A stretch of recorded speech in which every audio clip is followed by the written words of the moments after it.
The glass shattered against the marble floor, and Bella's breath caught in her throat as Kang Mi-woo's hand slammed against the wall beside her head. His dark eyes burned into hers, close enough that she could see the gold flecks hidden in their depths, close enough to remember exactly how those eyes had looked at her 2 years ago in the dim light of a hotel room she shouldn't have entered. "You ran," he said, his voice low and dangerous, each word measured like a blade being drawn slowly from its sheath. "You took my children, and you ran." Bella's heart hammered against her ribs.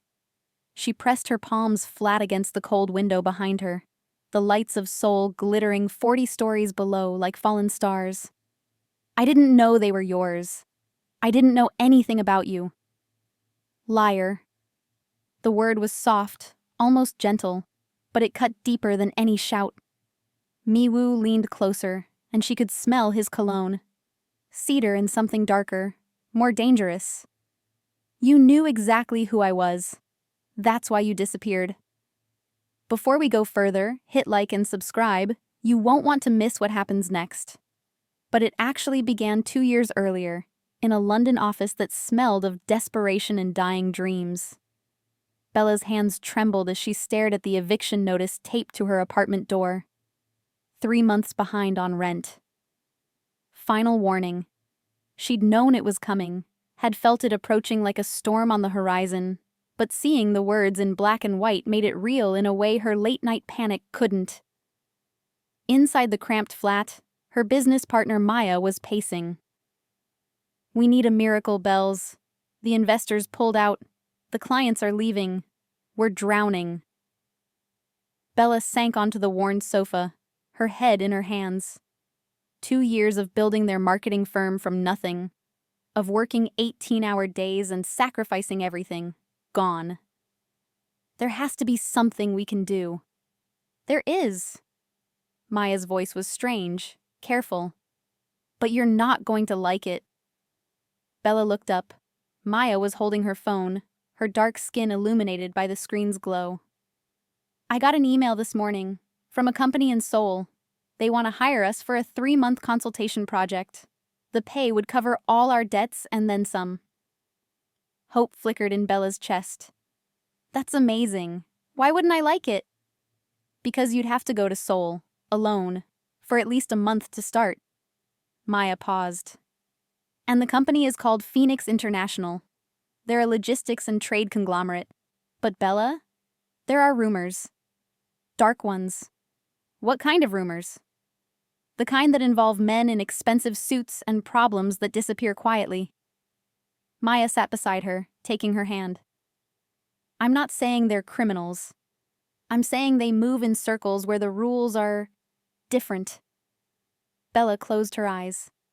She thought of the eviction notice, of the creditors calling at all hours, of the way her mother's voice had grown thin and worried during their last phone call. "We don't have a choice, do we?" "There's always a choice. This one just comes with risks." 3 weeks later, Bella stepped off the plane at Incheon International Airport with one suitcase, a portfolio of their best work, and a prayer that she wasn't making the biggest mistake of her life. Seoul hit her like a wall of sound and light. The city pulsed with an energy London had lost somewhere in its ancient bones. Neon signs in Hangul blazing against the twilight sky, the smell of street food mixing with expensive perfume, and everywhere, people moving with purpose and precision.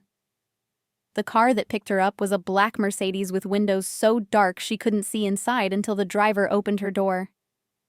He was young, maybe mid-20s, with the kind of face that belonged in a K-drama. He bowed slightly. "Miss Bella? I'm driver Yoon. Welcome to Seoul." The ride to her hotel took her through neighborhoods that shifted from modern glass towers to traditional hanok houses and back again, as if the city couldn't decide which century it belonged to. Bella pressed her nose to the window like a child, watching the world blur past. "First time in Korea?" Driver Yoon asked, his English crisp and unaccented. "Yes, it's beautiful. Wait until you see it at night from the Han River. or from the 78th floor of Phoenix Tower. He caught her eyes in the rearview mirror. That's where you'll be working. Mr. Kang's building. Something in the way he said the name made Bella's skin prickle. What's he like, Mr. Kang? Driver Yoon was quiet for a long moment. He's a man who built an empire from nothing. He's respected, feared, rarely seen. Most employees work at Phoenix for years without ever meeting him. He paused. But you'll meet him. He requested you specifically. Me? Why? That's not my question to answer, Miss Bella. The hotel was 5-star luxury Bella couldn't afford, but that Phoenix International had paid for without question. Her room overlooked the glittering expanse of Gangnam, and as she stood at the window that first night, jet-lagged and overwhelmed, her phone buzzed. Welcome to Seoul. Tomorrow, 9 a.m. Don't be late. KM, just initials, no warmth, no introduction. Bella stared at the message, that uneasy feeling growing stronger. She'd researched Phoenix International obsessively before accepting the job, but every article, every website had been oddly sanitized. Lots of information about their legitimate businesses, their charitable foundations, their expansion into European markets. Nothing about the man who owned it all. She fell asleep with Seoul's lights painting her ceiling in shades of gold and blue, and dreamed of dark eyes watching her from shadows she couldn't penetrate. Phoenix Tower was a monument to power, all black glass and sharp angles that cut into the Seoul skyline like a blade. The lobby was marble and chrome, with a security checkpoint that required her fingerprint, her passport, and a badge that driver Yoon had given her. In the car. 78th floor, the receptionist said in perfect English, her smile professional and empty. Executive suite. Someone will meet you at the elevator. The elevator was glass on 3 sides, and Bella's stomach lurched as Seoul dropped away beneath her. 78 floors in under a minute. When the doors opened, a woman in a charcoal suit was waiting. Miss Bella, I'm Secretary Jin. Mr. Kang is in a meeting, but he'll see you shortly. Please follow me. The executive floor was hushed, expensive. Art that probably cost more than Bella's yearly salary hung on walls. The few people she passed moved quickly, eyes down, voices low. It felt less like an office and more like a temple where speaking above a whisper was sacrilege. Secretary Jin led her to a conference room with floor-to-ceiling windows that overlooked the entire city. Wait here. Can I get you coffee? Tea? Water, please. Alone, Bella pulled out her portfolio, trying to calm her racing heart. This was just a meeting, just a job. She'd pitched to difficult clients before. She could do this. The door opened behind her. Bella turned, her professional smile ready, and forgot how to breathe. The man who entered was tall, lean, dressed in a black suit that looked like it had been tailored by someone who understood that clothes could be weapons. His face was angular, beautiful in a dangerous way, with high cheekbones and a mouth that looked like it had forgotten how to smile. His hair was styled back, revealing a forehead marked by a thin scar above his left eyebrow. But it was his eyes that stopped her. Dark, intense, missing nothing. They swept over her with the focus of a predator assessing prey. Miss Bella. His voice was deep, accented, each syllable pronounced with careful precision. I'm Kang Mi-woo. Thank you for coming to Seoul. Bella found her voice. Thank you for the opportunity, Mr. Kang. He moved to the head of the conference table, gesturing for her to sit. Instead of sitting at the opposite end like she expected, he took the chair directly beside her, close enough that she could smell his cologne, close enough to feel the heat radiating from his body. I've reviewed your firm's work, Mi-woo said, sliding a folder across the table. Impressive, creative, exactly what Phoenix International needs for our European expansion. I'm glad you think so. Bella opened the folder and froze. Inside wasn't her portfolio. It was photographs of her, leaving her London flat, having coffee with Maya, walking through Camden Market, getting on the plane to Seoul. Her blood turned to ice. What is this? Due diligence. Miwoo's expression didn't change. I investigate everyone who works for me. This isn't due diligence. This is stalking. Bella shoved the folder back toward him, her hands shaking with anger now instead of nerves. What kind of company photographs employees without their knowledge? The kind that deals with sensitive information and dangerous competitors. Miwoo leaned back, studying her. I needed to know who you were, what you valued, whether you could be trusted. And you're in debt, struggling to keep your business alive, loyal to your partner, your mother, your small circle of friends. You work too hard, sleep too little, and you have a tell when you're nervous. You bite the inside of your left cheek. His eyes flicked to her mouth. You're doing it right now. Bella's jaw clenched.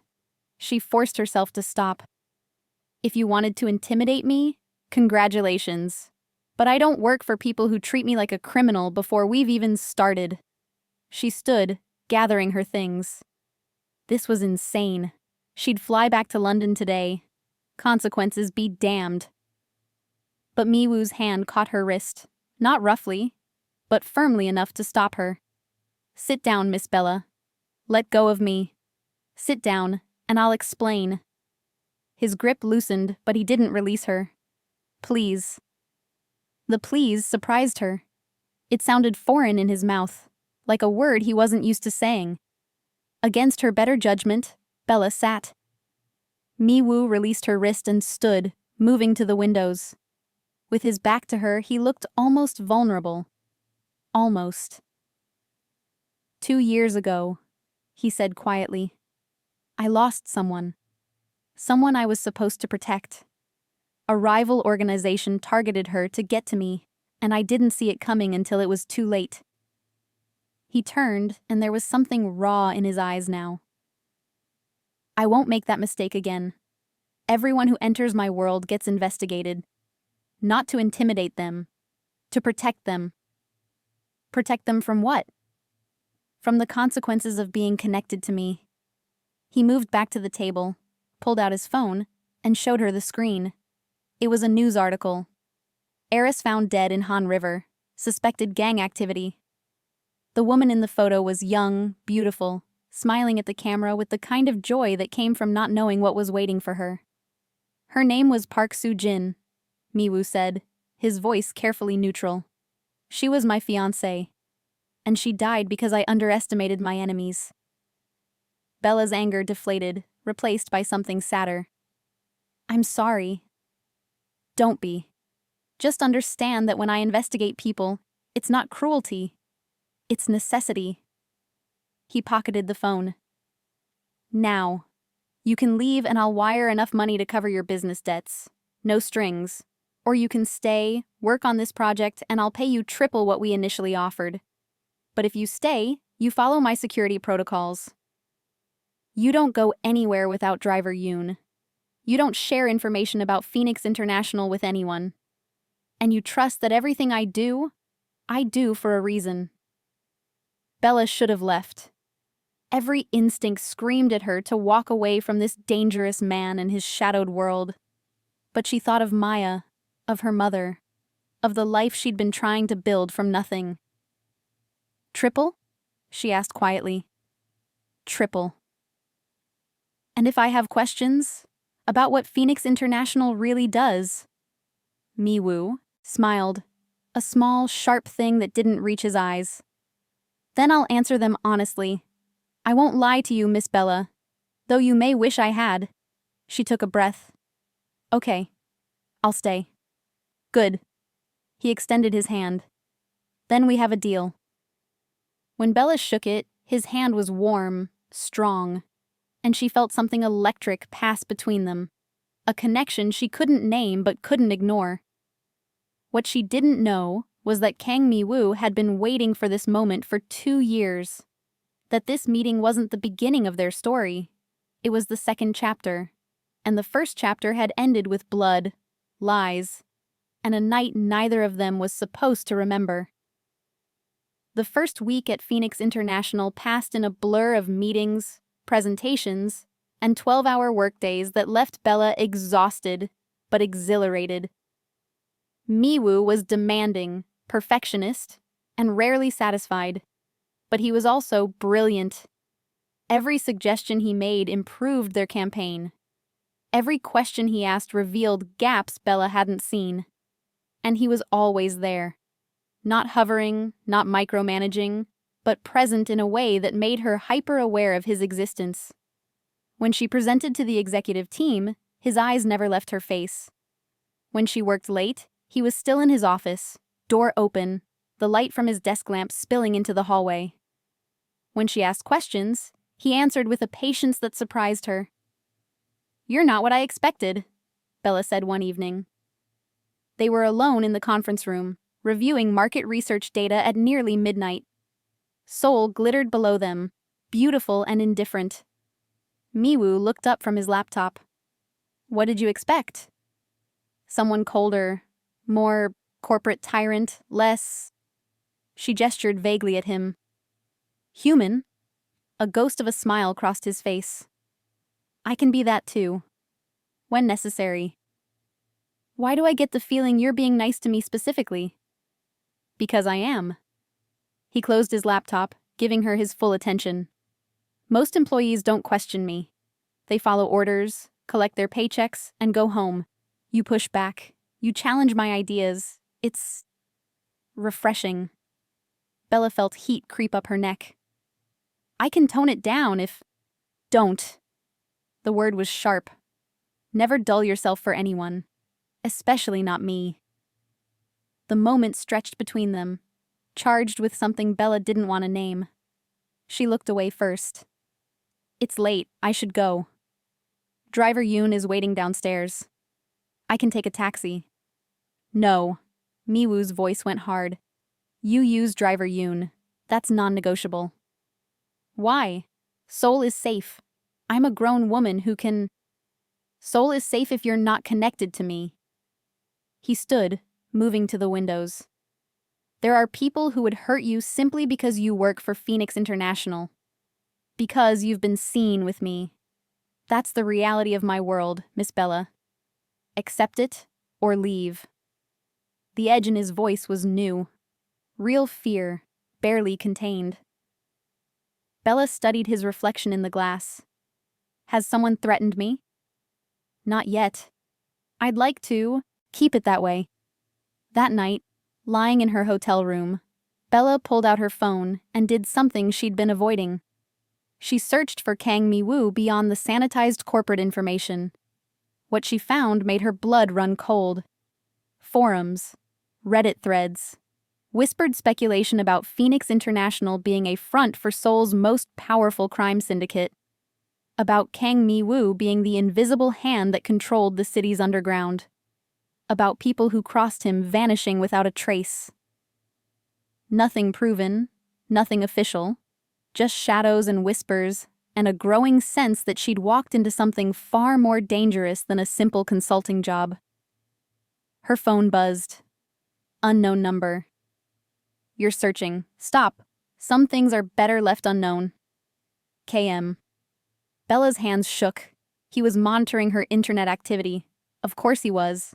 She typed back, "Is it true?" The response came immediately. "Is what true?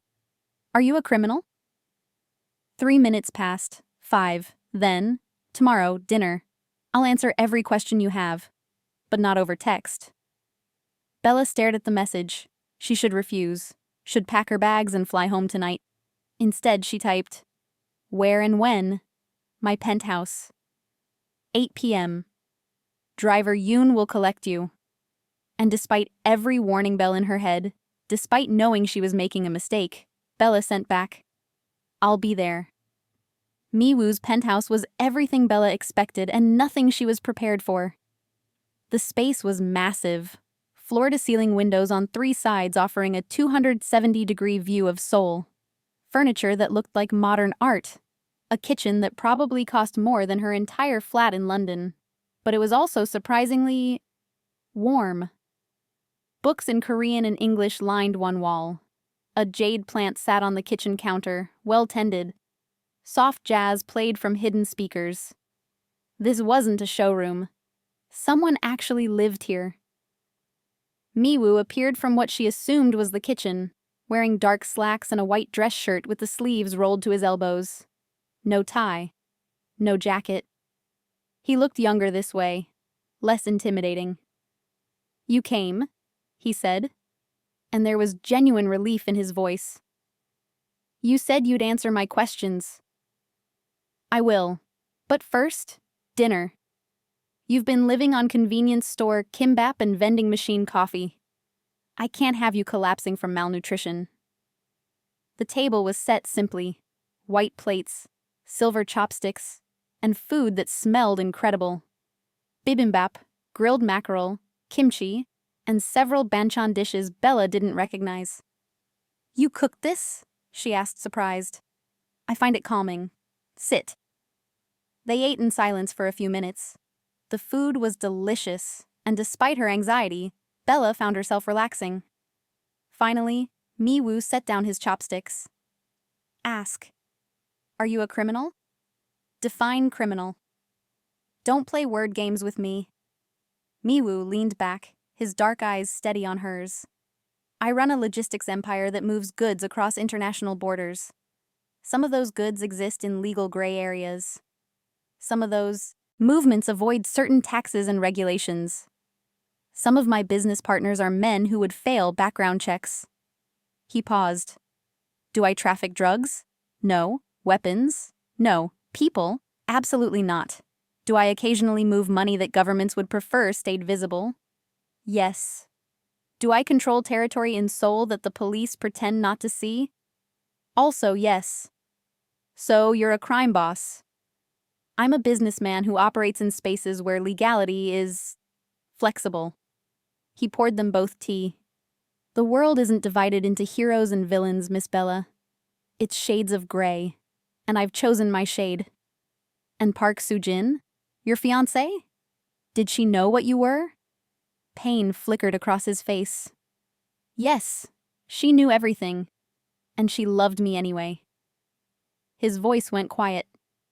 "Which is why the jade serpents killed her. To show me that love was a weakness they could exploit." The jade serpents?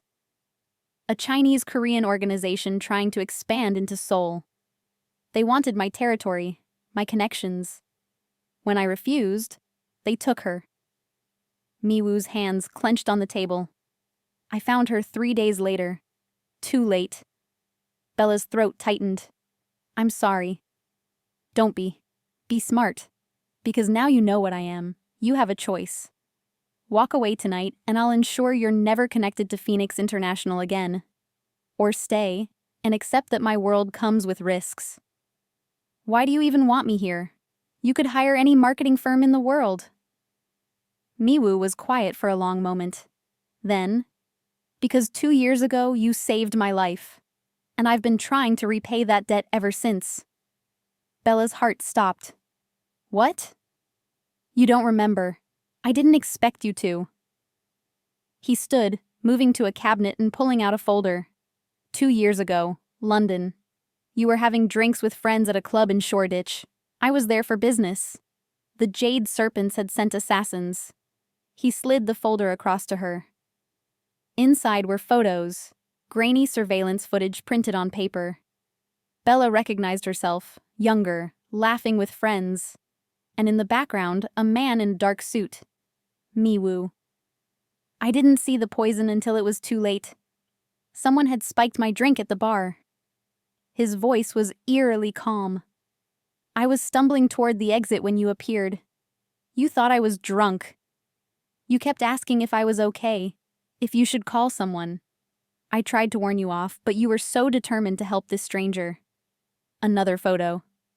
Bella supporting Miwoo, practically carrying him toward the door. "You got me into a taxi.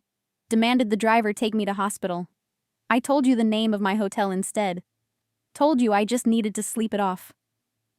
Miwoo's eyes met hers. You came with me. Stayed to make sure I didn't choke or die in my sleep. You saved my life, Bella. Memories stirred, hazy, half forgotten. A club. A beautiful man who could barely stand. Her friends telling her to leave him, that it wasn't her problem. But she'd never been good at walking away from people who needed help. I don't remember a hotel, she said slowly. Because by the time we got there, the poison had transferred to you. Skin contact. You'd been supporting me, and the toxin was fast-acting. His voice went rough. You collapsed in the hotel lobby. I got you to my room, called my doctor. He saved both of us. But you were unconscious for almost 12 hours. The photos kept coming. Bella in a hotel bed, unconscious. Miwoo sitting beside her, his face haggard with worry. When you woke up, you were terrified, confused. You didn't remember me, didn't remember helping me. The toxin had affected your short-term memory. He closed the folder. I explained what happened. Tried to thank you, but you ran. Just grabbed your things and bolted. Bella's hands trembled. Fragments were coming back now. Waking in a strange room. A man's voice, accented and gentle. Running through London streets at dawn, her heart racing with panic. Why didn't you tell me this when I arrived in Seoul? Because you don't remember, and I didn't know if telling you would help or terrify you more. Miwoo moved closer.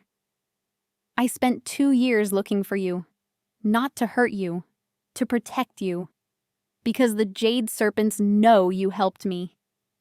They have the same surveillance footage I do, and when they found out you were alive, they started watching you. That's why you hired my firm. Yes, I needed you in Seoul where I could protect you. I needed you close. His eyes burned into hers, and I needed to repay the debt. You saved my life, Bella. I owe you everything. You don't owe me anything. I don't even remember. But I do. He was close now, too close. I remember every second. The way you smiled at me even though I was a stranger. The way you argued with the taxi driver to get him to help. The way you stayed even though your friends told you to leave. You have the rarest thing in this world, a good heart. And I will burn Seoul to the ground before I let anyone hurt you for it. The intensity in his voice, his eyes, his presence, it overwhelmed her. Bella stepped back, trying to create distance. This is insane. You should have told me from the beginning. If I had, would you have come? No. Exactly. Miwoo ran a hand through his hair, frustration cracking his control. I know this is a lot. I know I've crossed boundaries. But you're in danger, Bella. Real danger. And I'm the only thing standing between you and people who kill for sport. Then send me home. Put security on me in London. You don't need to. I do. The words were fierce. Because it's not just about debt anymore. Then what is it about? Miwoo looked at her, and for the first time, she saw past the control, past the walls, to the loneliness underneath. It's about the fact that for 2 years, I couldn't stop thinking about you. The woman who saved me without asking for anything in return. The woman who has a good heart in a world that punishes goodness. He took a breath. It's about the fact that I'm selfish enough to want you in my life, even though you deserve better. Bella's breath caught. This was dangerous territory. This was a line they couldn't cross. But when Miwoo reached out slowly, giving her time to pull away, and cupped her face with surprising gentleness, she didn't move. Tell me to stop, he whispered. She should. Should run from this penthouse, this city, this man who dealt in shadows and violence. Instead, Bella heard herself say, I don't want you to. Miwoo's control shattered. He kissed her like he was drowning, and she was air. Desperate. Consuming. 2 years of restraint breaking all at once. His hands tangled in her hair, and Bella's fingers gripped his shoulders, pulling him closer instead of pushing him away. It was reckless, stupid, everything her rational mind screamed against. But for one perfect moment, nothing else existed. Bella woke in Mi-woo's bed with sunlight streaming through floor-to-ceiling windows, and no memory of how she got there. Panic seized her. She sat up, clutching the sheets, and remembered. Everything. The kiss. His hands. The way he'd carried her to the bedroom with such careful reverence. The way they'd moved together, desperate and perfect and utterly reckless. Oh God. She'd slept with her boss, her criminally connected, dangerous, complicated boss. The bathroom door opened and Mi-woo emerged wearing only dark slacks, his hair damp from the shower. When he saw her awake, he stopped. "Good morning," he said quietly. "I have to go." Bella was already moving, gathering her clothes from where they'd been discarded. I shouldn't have... Bella. No, don't. She clutched her dress to her chest. This was a mistake. I work for you. You're my client. This crosses every professional line and... I don't regret it. Mi-woo's voice cut through her spiral. Do you? She wanted to say yes, wanted to lie and rebuild the walls they'd shattered. But when she met his eyes, she couldn't. No. Then don't run. Not again. I don't know how to do this. Bella's voice cracked. I don't know how to be with someone who lives in your world. You don't have to figure it out today. He moved closer, but kept his distance. Just don't disappear. Please. Bella's phone buzzed. Maya. She'd promised to check in daily, and she was already late. I have to call my partner. Use the study. I'll make coffee. In Mi-woo's study, a room lined with books and dominated by a massive desk, Bella called Maya on video chat. Her friend's face appeared, concerned. Finally. I was about to call the British Embassy. How's Seoul? Complicated, Bella admitted. Complicated how? Before Bella could answer, Maya's expression changed. Bells? Are you in someone's home? Where's the hotel wallpaper? Bella closed her eyes. I did something stupid. How stupid are we talking? Expensive shoes you can't afford stupid or slept with your boss stupid? The second one. Maya's eyes went wide. Oh my God, Kang Mi-woo? The scary CEO? You slept with him? It just happened. Last night he told me... It's a long story, but Maya, I think I'm in over my head. Then come home. Today. We'll figure out another way to save the business. Bella looked around the study. At the books in 3 languages. At the photo on the desk of a younger Mi-woo with an older couple she assumed were his parents. At the jade plant on the windowsill, thriving despite the chaos around it. I can't, she said softly. Not yet. Why not? Because... Bella struggled for words. Because something about him feels right even though everything about this situation is wrong. Maya sighed. Just promise me you'll be careful. And if he hurts you, I'm flying to Seoul with a cricket bat. Deal. After hanging up, Bella found Mi-woo in the kitchen.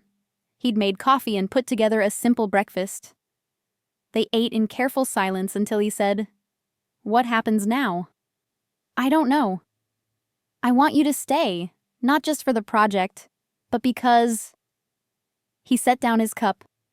Because you're the first person in 2 years who makes me feel something other than empty. Mi-woo.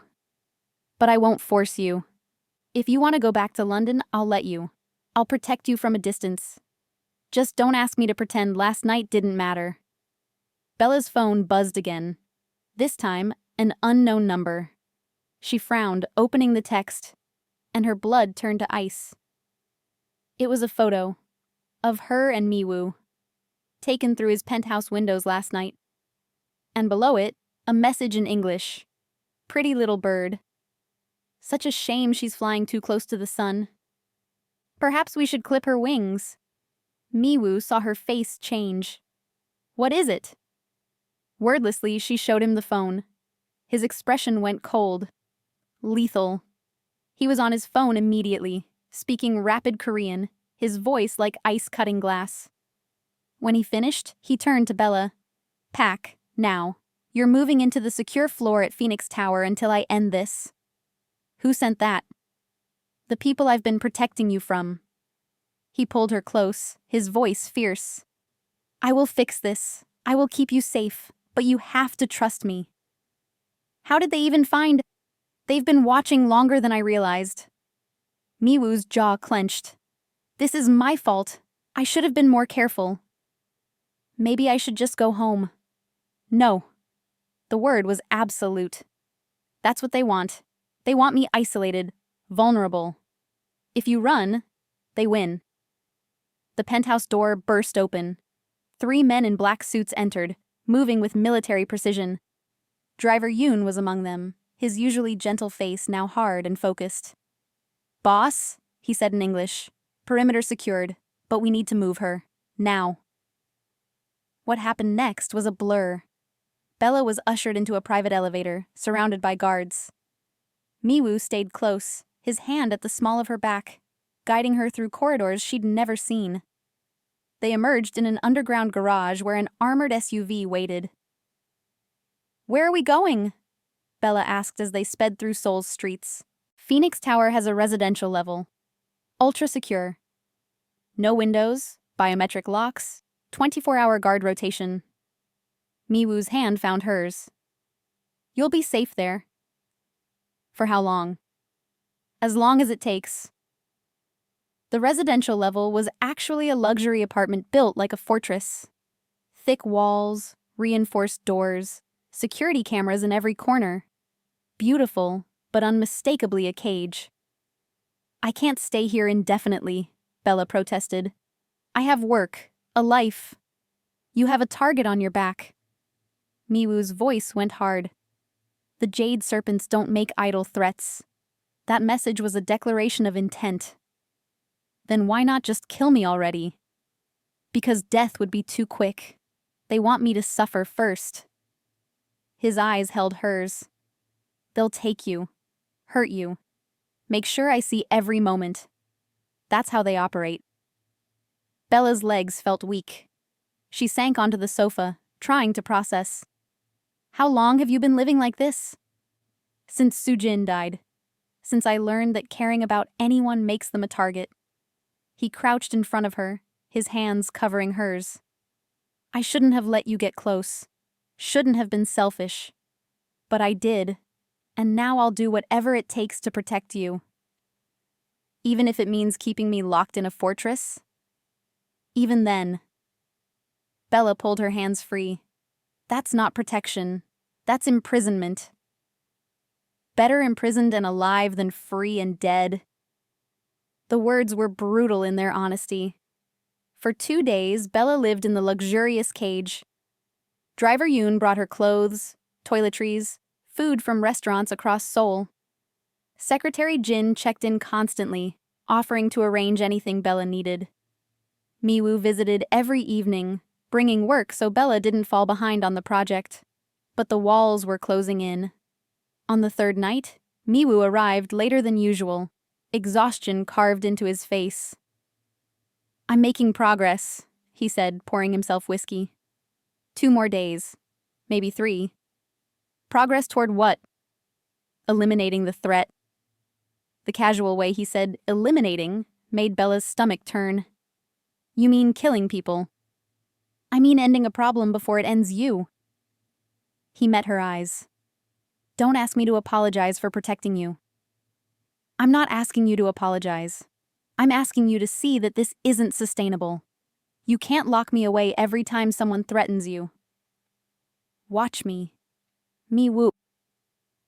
You don't understand what these people are capable of. His control cracked. You don't know what they did to Soo-jin before they killed her. The photos they sent me. The audio recordings. She was alive for 3 days, Bella. 3 days of torture while I tore Seoul apart trying to find her. His voice broke. I won't go through that again. I can't. Bella's anger dissolved into sadness. She moved to him, wrapping her arms around his rigid body. For a moment, he didn't respond. Then his arms came around her, holding on like she was the only thing keeping him anchored. I'm not her, Bella whispered. And you can't live your whole life afraid. Fear keeps people alive. No. Fear keeps people existing. That's not the same thing. That night, Miwoo stayed. Not for passion, but for comfort. They fell asleep tangled together on the sofa, and for the first time since arriving in Seoul, Bella felt something close to peace. She should have known it wouldn't last. Bella woke to her phone ringing. Maya, she answered groggily. Hey! Bella, thank God. I've been trying to reach you for hours. Maya's voice was strange, tight. Something's wrong. The business account. Someone drained it. What? Every pound. Gone. Transferred to some offshore account. I tried to call the bank, but they said the authorization came from you. Maya paused. Bells, I need you to tell me you didn't do this. Of course I didn't. Bella was fully awake now, panic rising. How is that even possible? I'm in Seoul. I haven't touched the account. Someone did, and they used your credentials. There was fear in Maya's voice now. Bella, what the hell is happening over there? Before Bella could respond, the apartment door opened. Miwoo entered, his face carved from stone. We need to talk. I'll call you back, Bella told Maya, hanging up. She turned to Miwoo. Did you know about this? About my business account being emptied? His expression was unreadable.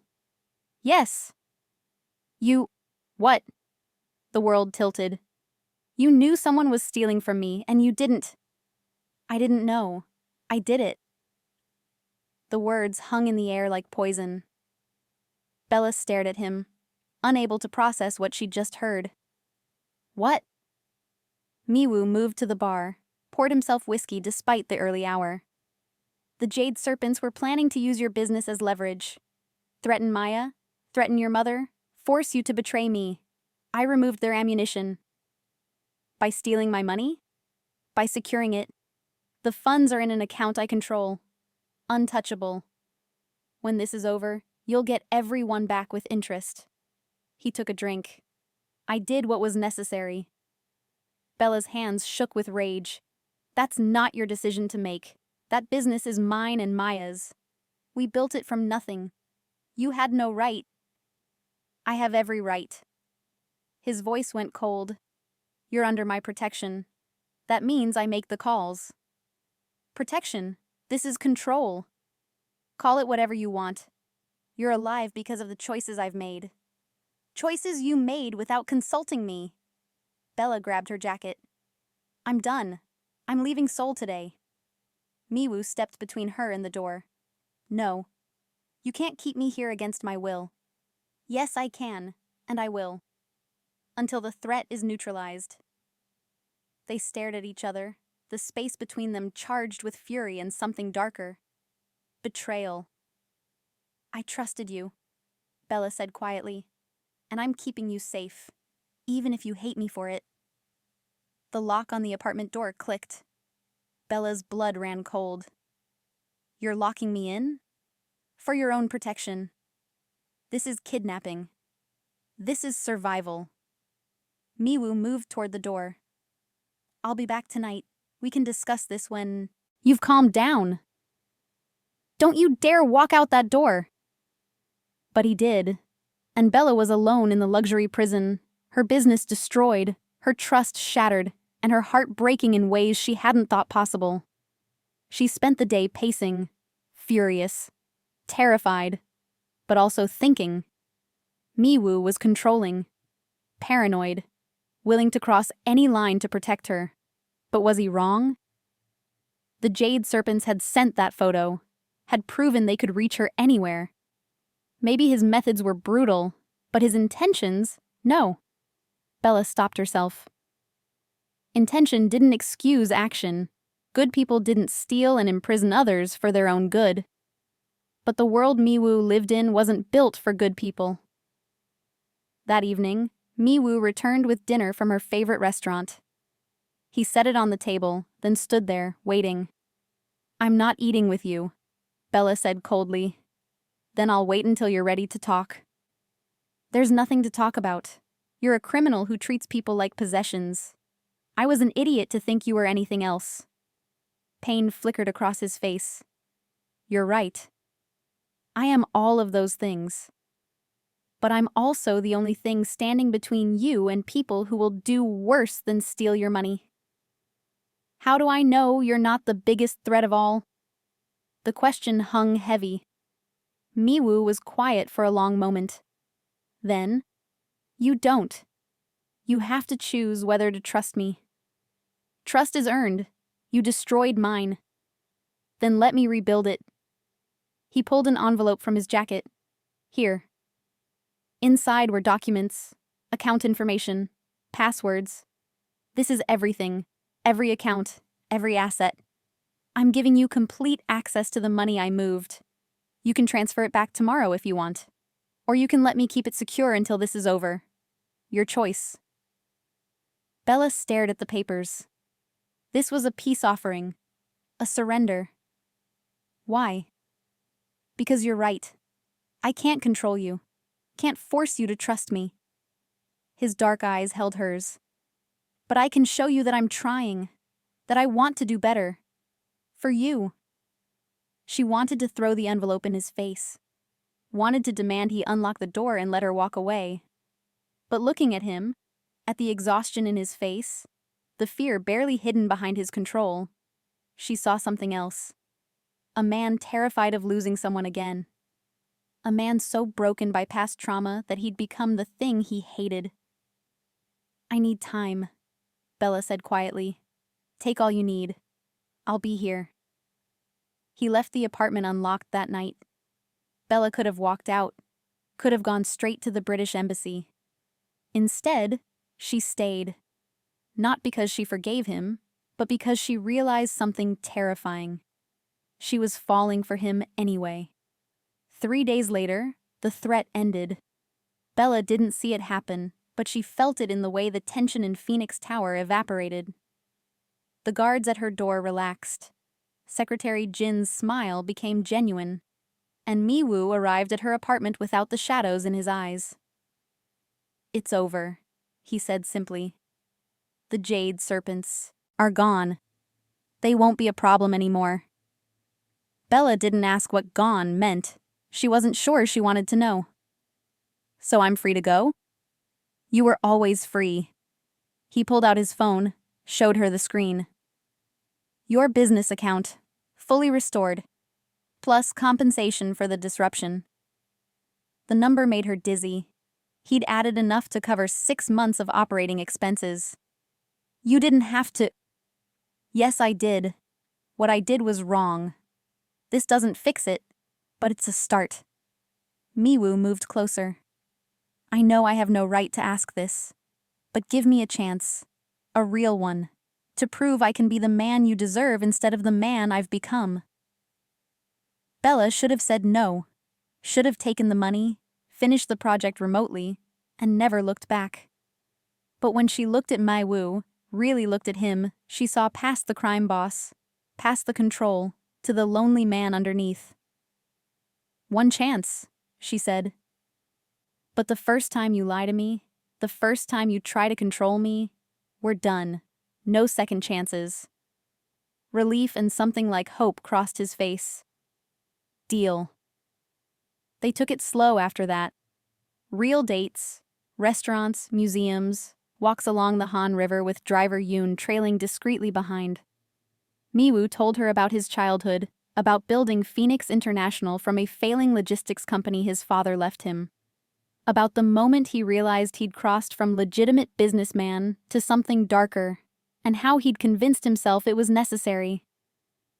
Bella told him about growing up black in London, about the adoption that brought her parents from Nigeria, about watching her mother work 3 jobs to give her opportunities. about starting the business with Maya and the terror of watching it almost fail. They learned each other. The small things. That Miwoo hummed old Korean ballads when he cooked. That Bella sketched patterns on napkins when she was thinking. That they both preferred silence in the morning and conversation at night. 6 weeks after that first night, Miwoo said, "Come work for me. Permanently. Not as a contractor. As my partner." "Partner in crime?" Bella teased. "Partner in business. I want to expand Phoenix International legitimately. Move away from the gray areas. But I can't do it without someone who sees the world differently than I do. Someone who will push back when I default to old patterns." It was an offer Bella couldn't have imagined accepting 2 months ago. But now, seeing the future Miwoo wanted to build, seeing the man he was trying to become. "I'll think about it," she said. That night, in his penthouse, they made love with a tenderness that destroyed them both. Slow, reverent, like they were trying to memorize each other. Afterward, tangled together in silk sheets, Miwoo said, "I love you." The words hung in the air. Simple. Devastating. Bella turned to face him. "You love me, or you love that I saved you?" "Both. Neither. I don't know where one ends and the other begins anymore." His hand cupped her face. "I just know that I can't imagine my life without you in it." "Miwoo, you don't have to say it back. I just needed you to know." But Bella realized she wanted to say it. Wanted to leap into this dangerous, complicated love despite everything warning her not to. "I love you too, even though you're impossible and controlling and—" He kissed her, swallowing the rest of her words. And Bella let herself fall completely, surrendering to the beautiful disaster they'd become. She stayed in Seoul, signed the contract to join Phoenix International, moved into an apartment Miwoo bought for her, one with windows, with freedom, with a life that was hers. Maya flew out to meet him. She was skeptical at first, protective, but Miwoo won her over with his brutal honesty about his past and his genuine commitment to changing. "You hurt her, I'll end you," Maya told him over dinner. "I know," Miwoo replied seriously, "and you'd be right too." The next 6 months were the happiest of Bella's life. Work was challenging, fulfilling. Miwoo was slowly transitioning Phoenix International toward legitimate operations, using Bella's expertise to court European clients who would have never touched him before. They fought sometimes, about his overprotectiveness, about her stubbornness, but they always talked it through. He was learning to let go. She was learning to accept care without seeing it as control. And then Bella missed her period. At first, she didn't think much of it. Stress, jet lag, hormones. But when it happened again the next month, when she started feeling nauseous in the mornings, she took the test in the bathroom of her apartment, hands shaking. 2 pink lines. Positive. Bella stared at the test, her mind racing. They'd been careful. Not careful enough, apparently. She was carrying Kang Mi-woo's child. The timing was terrible. They'd only been together 7 months. She'd just started building her career in Seoul. Mi-woo was still working to escape his criminal past. A baby was complicated, impossible, perfect. Bella pressed her hand to her stomach, a fierce protectiveness rising in her chest. Whatever happened, she would figure this out, would protect this tiny life growing inside her. But first, she had to tell Mi-woo. That night, over dinner in his penthouse, she said, "I have something to tell you." He looked up from his laptop. "Is everything okay?" "I'm pregnant." The world stopped. Mi-woo's face cycled through shock, disbelief, hope, fear, all in the span of 3 seconds.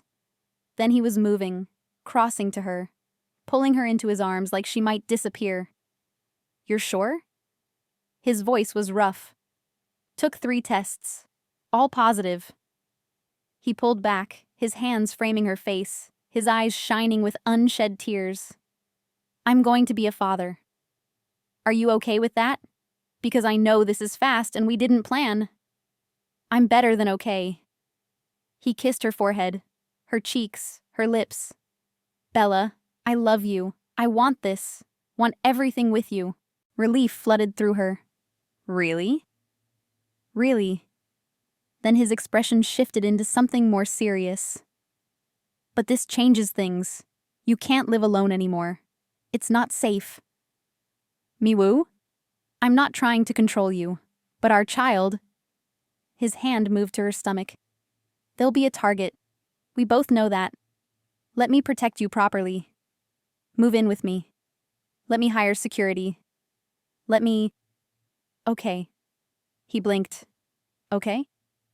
I'm not an idiot. I know what being connected to you means. And I'm not taking chances with our baby's safety. Bella covered his hand with hers. But you have to promise me something. No decisions without talking to me first. No controlling behavior disguised as protection. We do this together. Or not at all. Together, Miwoo agreed. Always. 2 weeks later, Bella moved into the penthouse. Driver Yoon became a constant presence, security upgraded, but this time it didn't feel like imprisonment. It felt like building a fortress for their future. The pregnancy was hard. Morning sickness that lasted all day. Exhaustion that made working difficult. And then at the 12-week scan, the technician said something that made Bella's blood run cold. Oh, there are 2 heartbeats. Miwoo's hand tightened on hers. 2? Twins. Congratulations. Twins. Bella was carrying twins.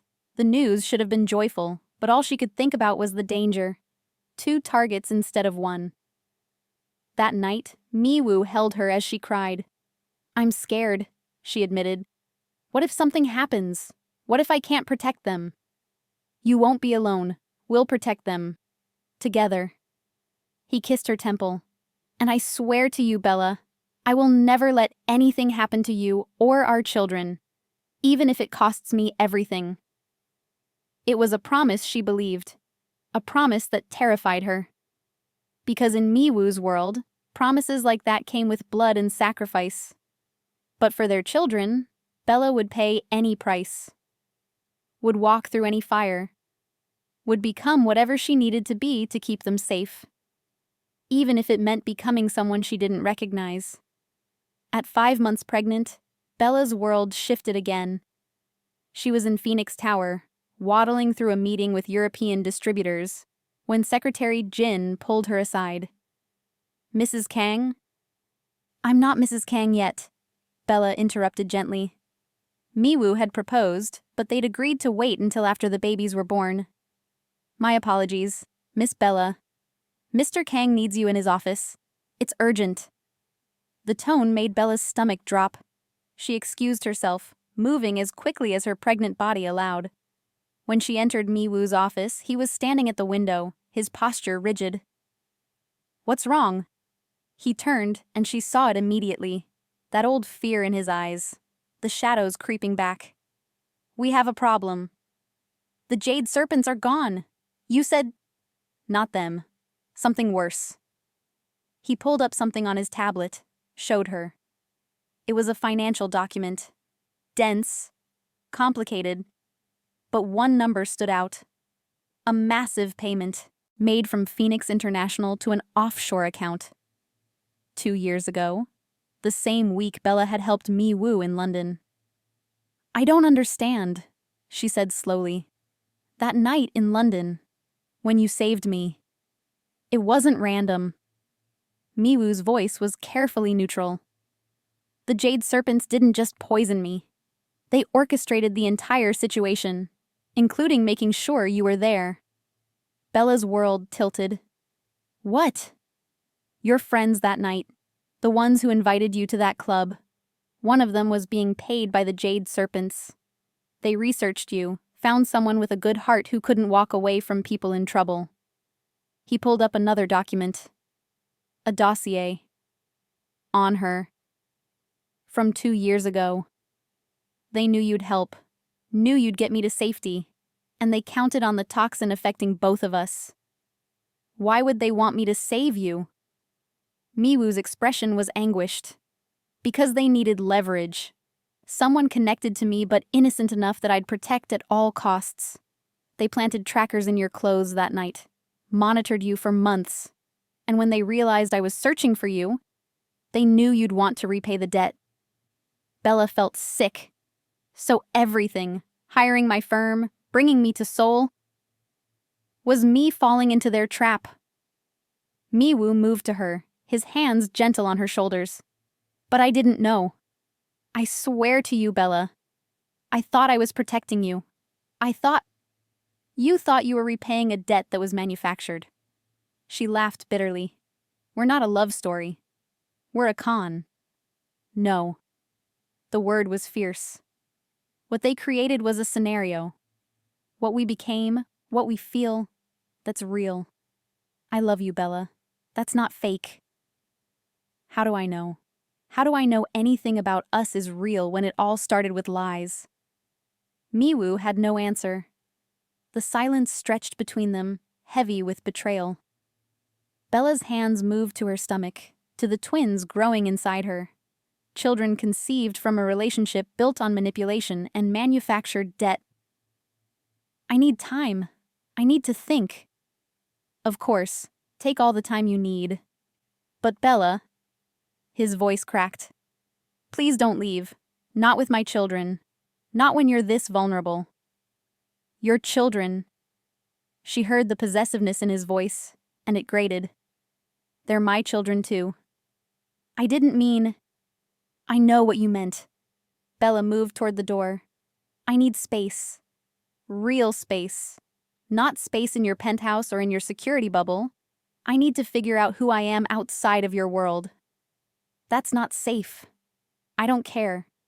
She turned at the door. For once, Miwoo, trust me to take care of myself. She walked out before he could respond, before she could see the devastation on his face, before she could change her mind. Bella didn't leave Seoul, but she did move into a hotel, a different one she paid for herself with money she'd saved. Driver Yoon tried to follow, but she dismissed him. She needed to think without Miwoo's protection clouding her judgment. Maya flew out immediately when Bella called her, crying. They sat in the hotel room and Bella spilled everything. The manipulation, the manufactured meeting, the realization that her entire relationship might be built on lies. But he didn't know, Maya pointed out. He fell into the same trap you did. He should have told me the moment he found out. Would you have believed him? Or would you have thought he was making excuses? Bella pressed her hands to her face. I don't know anymore. I don't know what's real. The babies are real. Maya put a hand on Bella's stomach. And the way he looks at you, that's real too. I saw it, Bells. He loves you. Maybe it started with a con, but what you have now, that's yours. For 3 days, Bella stayed in the hotel, thinking, processing, and slowly realizing something important. It didn't matter how they'd met. What mattered was what they'd built. Miwoo had been controlling, yes, but he'd also changed, learned, grown, for her. She'd saved him, yes, but not because she'd been manipulated, because that's who she was. Someone who helped people in trouble. And the love between them? That was real. Flawed. Complicated. But real. On the 4th day, Bella's water broke. A month early. She was in the hotel bathroom, staring at the fluid pooling around her feet, when panic seized her. Maya! She screamed. Call Miwoo. Call him now! Miwoo broke every traffic law in Seoul. Driver Yoon had the car at 140 kilometers per hour, weaving through traffic while Miwoo barked orders into his phone. Medical team, hospital, security, everything ready when they arrived. He burst into the hotel room to find Maya supporting Bella, who was bent double with contractions. I'm here, Miwoo said, going straight to her. I'm here, sweetheart. I've got you. Bella looked at him with tears in her eyes. I'm sorry. I'm so sorry. I shouldn't have left. I shouldn't. Shh. None of that matters. Let's get you to hospital. The twins were born at 2:17 and 2:23 a.m. A boy and a girl. Tiny, perfect, with Bella's expressive eyes and Miwoo's sharp features. They screamed their arrival into the world, and Miwoo wept. Bella had never seen him cry before, had never seen him so completely unguarded. He held their daughter like she was made of glass, his hands shaking, and whispered to her in Korean. Promises Bella didn't understand, but felt in her bones. "What did you say?" she asked, exhausted but unable to look away. "I told her I'd never let anyone hurt her, that she's loved more than the stars in the sky, that her mother is the strongest, bravest woman I've ever known." His eyes met Bella's. "And I told her that one day, when she's old enough, I'll tell her the story of how her parents found each other against all odds, and how love can bloom even in the darkest soil." Bella's tears fell freely now. "Miwoo, I love you. I loved you when I thought you'd saved me by chance. I loved you when I learned it was manipulation. I love you now, holding our children, knowing that whatever brought us together, what we've built is ours. No one can take that from us. I love you too." She reached for him, and he came, careful of the babies between them. "And I'm sorry I ran. I was scared." "You have nothing to apologize for. I should have told you everything sooner, should have trusted you with the truth." "Then we're both idiots who need to learn better communication skills." Miwoo laughed, a real, genuine laugh that transformed his face. Agreed. They named the twins Ji-hai and Daniel. Ji-hai after Miwoo's mother. Daniel because Bella's father had been Daniel, and she wanted their son to carry that legacy. The first month was chaos. Sleepless nights, constant feedings, learning to be parents while still figuring out how to be partners. But they did it together. Miwoo changed diapers at 3 a.m. Bella learned Korean lullabies. They took turns walking screaming babies through the penthouse, and somehow, through exhaustion and love, they became a family. Maya stayed for 2 weeks, helping, and fell completely in love with her godchildren. "You two are disgustingly happy," she observed one afternoon, watching Miwoo rock Ji-hai while Bella nursed Daniel. "We earned it," Bella said, smiling. When the twins were 6 weeks old, Miwoo proposed properly. Not in the penthouse, not in some grand public gesture, but in the small nursery at 4 a.m. while they both tried to soothe crying babies. "Marry me," he said over Ji-hai's screams. Bella looked at him, exhausted, covered in spit-up, hair a mess, and thought he'd never looked more beautiful. Yes. They married quietly 3 months later. A small ceremony at a hanok in Bukchon, with just Maya, Miwoo's key employees, and the twins present. Bella wore a simple white dress. Miwoo wore traditional hanbok. And when they exchanged vows, they promised not just to love each other, but to choose each other. Every day. Even when it was hard. Bella stood at the window of Phoenix Tower, watching Seoul glitter below. Behind her, she heard Miwoo enter, his footsteps familiar. "The European acquisition went through," he said, wrapping his arms around her waist. "Phoenix International is officially 100% legitimate. No more gray areas. I'm proud of you. I couldn't have done it without you." He kissed her neck. "You changed my world, Bella Kang. You changed mine too." She turned in his arms. "The twins are with Maya. We have the whole evening to ourselves." Dangerous. His eyes darkened with promise. "Whatever will we do with all this time?" "I have a few ideas." Later, tangled together in the sheets of their bed, Miwoo said, "Do you ever regret it? That night in London? If you'd known what it would lead to, I'd do it again, every time." Bella kissed him. "Because you were worth saving. We were worth the risk." even though it started with manipulation? Especially because of that. It means we chose to stay. Every day we choose this. Choose us. She paused. Though I wouldn't mind if our next chapter was less dramatic. Miwoo laughed. I'll do my best, though I make no promises. Good, because life would be boring without a little chaos.